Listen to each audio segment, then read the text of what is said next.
Olá pessoal, hoje vamos falar sobre o sistema nervoso autônomo e suas funções. Mas afinal, o que é sistema nervoso autônomo? O sistema nervoso autônomo é uma das partes do sistema nervoso que funciona independente da vontade e consiste em neurônios que conduzem impulso desde o sistema nervoso central até as glândulas, o músculo liso e o músculo cardíaco.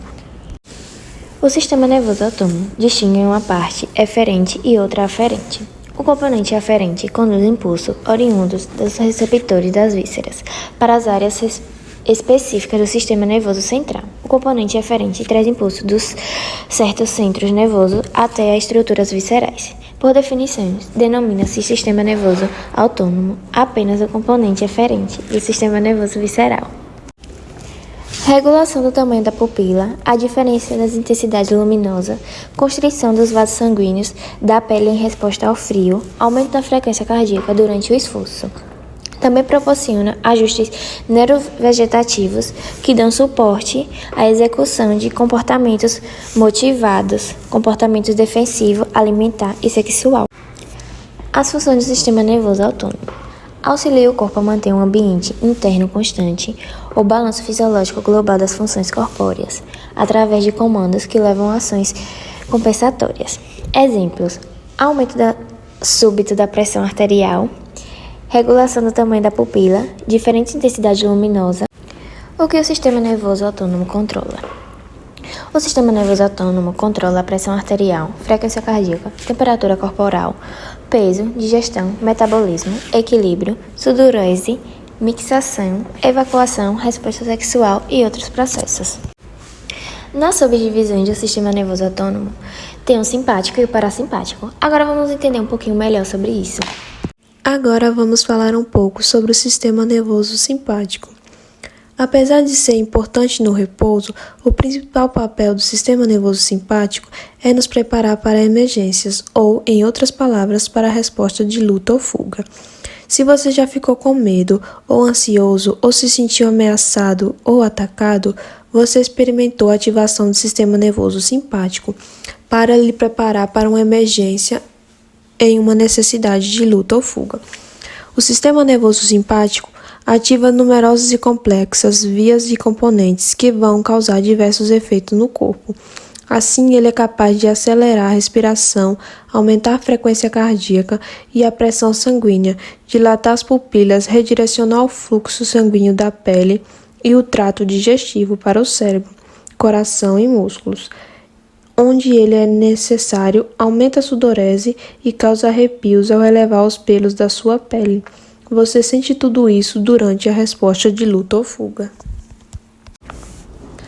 Na resposta de luta ou fuga, ocorre a dilatação da pupila, o aumento da frequência cardíaca, pressão arterial e força de contração, a dilatação das vias aéreas, permitindo maior fluxo em menos tempo, os vasos sanguíneos dos rins e trato gastrointestinal contraem-se, resultando em lentidão na produção de urina e nas atividades digestivas. Os vasos nos músculos esqueléticos, cardíacos, fígado e tecido adiposo dilata para fornecer maior fluxo de O2 e glicose. O fígado quebra a glicose, tecido adiposo quebra a gordura e função da ATP. Ocorre a liberação de glicose pelo fígado e processos não essenciais são inibidos. Além disso, no sistema nervoso simpático, os corpos celulares pré-ganglionares do sistema simpático estão localizados no corno lateral da medula espinhal, entre AT1 e L2 ou L3. Os gânglios simpáticos são adjacentes à medula espinhal e compreendem gânglios vertebrais e pré-vertebrais, que inclui os gânglios cervical superior, ceálicos, mesentérico superior e articorrenais. Essas fibras longas vão desses gânglios aos órgãos efetores, como os músculos lisos dos vasos sanguíneos, vísceras, pulmões, couro cabeludo, pupila, o coração e as glândulas, sendo elas sudoríparas, salivares e digestivas. Parasimpático. Sistema autônomo parasimpático, ele vai estar ligado às estruturas que saem nervos direto da ponte cerebral ou da medula espinhal, principalmente na região sacral. Então, os nervos vai sair da base do encéfalo ou do final da medula espinhal. Então, a região sacral seria o final da coluna, que é onde as vértebras se fundiram, para dar origem ao sacro, que é a base da nossa bacia. Esses nervos vão liberar mediador químico de acetilcolina. Ela é um mediador que geralmente relaxa e descontrai. Também pode ser chamada de colinérgicas. As funções do sistema parasimpático geralmente está relacionada a repouso, recuperação, conservação. Então é ele que vai relaxar o nosso organismo ou diminuir, por exemplo, a nossa frequência cardíaca. Vai preparar o corpo para a digestão. Essa imagem que vocês estão vendo tem toda a atuação do parasimpático, com a liberação de acetilcolina, como contrai a pupila, estimula a salivação, reduz os batimentos cardíacos, contrai os brônquios, estimula a atividade do estômago e brânquias. Toda a atuação do parasimpático com a liberação de acetilcolina resulta na contração da pupila, estimula a salivação, reduz os batimentos cardíacos, contrai os brônquios, estimula a atividade do estômago e do pâncreas, estimula a vesícula biliar, contrai a bexiga, promove a ereção. Então agora vamos entender um pouco mais sobre as diferenças entre sistema nervoso simpático e parasimpático. As características anatômicas e funcionais das duas divisões devem tornar clara a existência de notáveis diferenças entre os sistemas nervosos simpáticos e parasimpático. O sistema nervoso autônomo divide-se em sistema nervoso simpático e sistema nervoso parasimpático, como foi visto, que são constituídos basicamente por uma via motora com dois neurônios, sendo um pré-ganglionar, cujo corpo se encontra no sistema nervoso central, e o outro pós-ganglionar, cujo corpo se encontra em gânglios autônomos. No sistema simpático, logo depois que o nervo espinhal deixa o canal espinal, as fibras pré-ganglionares abandonam o nervo e passam para um dos gânglios da cadeia simpática, onde farão sinapse com o neurônio pós-ganglionar.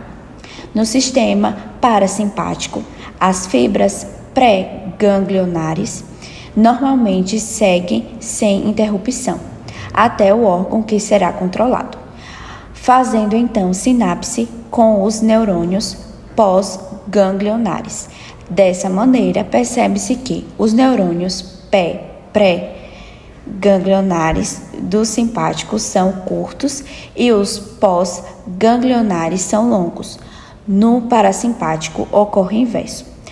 Já o sistema nervoso entérico apresenta seus corpos celulares na parede do trato gastrointestinal.